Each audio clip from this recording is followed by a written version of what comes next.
Blizzcon has come to an end. This is ESPN Esports. I'm Arda Ocal. He's Jacob Wolf. Let's give a letter grade to Blizzcon 2019. What do you say? I'm going to give it a B.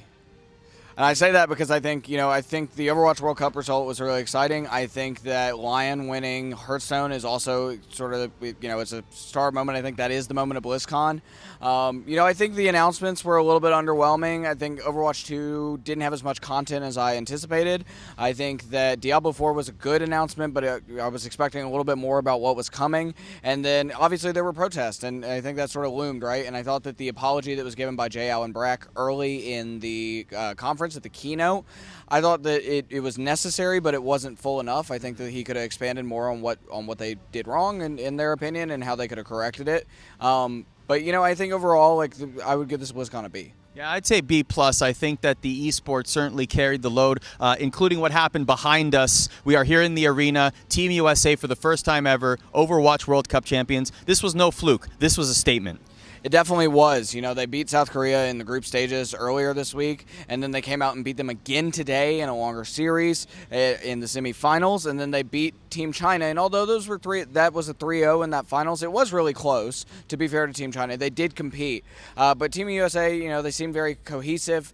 The core of the team was the San Francisco Shock players, and I think that their environment very much carried over into this. Obviously, they're the Overwatch League champions, and so it seemed like Team USA was all on the same page, and it paid off. It paid off with USA's first title. We have to talk about history that was made here at BlizzCon. Of course, Liooon, the very first woman to ever win a global championship across any Blizzard title, and the first player of Chinese descent to win a global championship at Hearthstone. This is monumental. This is inspiring for many people as well. But let's put it into a context.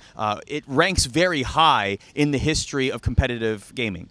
For sure. I mean, I think that, she, in the second question of her interview with Frodan, she talked about a story of being malaligned at a tournament in China and how sort of someone came up to her and told her that she shouldn't have been in line for registration because she was a woman. Mm-hmm. And then she made a call to action to young girls that were looking to be more involved and live out their dreams and to not listen to other people and to do what they thought they could do and what they could achieve. I think that's a giant moment for all of esports. I think that there were probably many women that were watching that, including young girls that may aspire to be like she is now. I think she's going to become an icon. So in similar ways that we've seen Gaguri in Overwatch and others. Yeah. That, by the way, Liooon also gave us some exclusive time. You can find that full interview on our ESPN Esports YouTube page. Here, the night before, Starcraft 2 finals, it was dark, finally. He had been in the finals previously. He brought the title back to South Korea, but for the second year in a row, it was a non-South Korean player making it all the way to the finals. What does this mean for the Starcraft landscape?